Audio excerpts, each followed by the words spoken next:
అమ్మ కొద్దిగా కష్టం తీరిపోయింది అనిపించింది. 6 నెలల కష్టము. ఈ 6 నెలల కష్టం కంటే ముందు 8 ఏళ్ళ జర్నీ, ఆ జర్నీ అంతా రీకాల్ అవుతూ ఉండే. జర్నీ స్టార్ట్ చేసినప్పుడు అసలు ఈడదా కష్టము, ఇంత పెద్ద థియేటర్లో మా బొమ్మలు పడతాయని చెప్పి అస్సలు కలగనలేదు. ఆ? అన్న విజన్ ఎప్పుడు ఇప్పుడు ఏం చెప్పిండో మళ్ళీ 10 ఏళ్ళ తర్వాత నిజమవుతుంది. శ్రీకాంత్ అన్న అప్పుడే ఆ విజన్ని మేము నమ్మి ఆ మై విలేజ్లో మేము జర్నీ స్టార్ట్ చేసినప్పుడు ఇప్పుడు ఏదైతే చెప్పిండో అది నిజం కావాలన్నది. దానికోసం కష్టపడదాం మళ్ళీ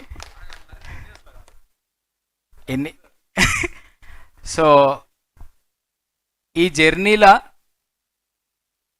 మాకే కొన్నిసార్లు డౌట్ వస్తుండే, ఎస్పెషల్ నాకైతే. ఎటు పోతాము అన్నప్పుడు తెర మీద బొమ్మ కనబడాలి, తెర మీద బొమ్మ కనబడాలని చిన్న చిన్న సినిమాల్లో చేసినప్పుడు ఆ అవకాశాలు వచ్చినప్పుడు అనిపిస్తుండే. ఇప్పుడు ఫైనల్గా ఓవరాల్గా మా బొమ్మ కనబడుతున్నప్పుడు చాలా చాలా హ్యాపీ అనిపిస్తుంది. సో దీనికి చాలామందికి అడ్రస్ చేయాలి.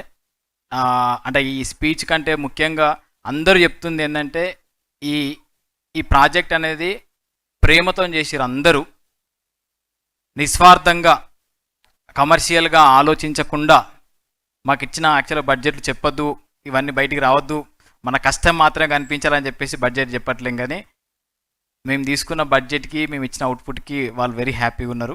Thank you sir. అండ్ రెండోది, వాళ్ళకంటే ముందు ఇక్కడ ఉన్న బలగం, ఇంకా చాలా పెద్ద బలగం మిస్ అయింది. ఈ బలగం అంతా మేము ఏమైతే కలగన్నామో ఆ కళకు ఒక ఆయుధం లెక్క, సార్ అన్నట్టు ఆయుధం లెక్క పనిచేసి ఉండే.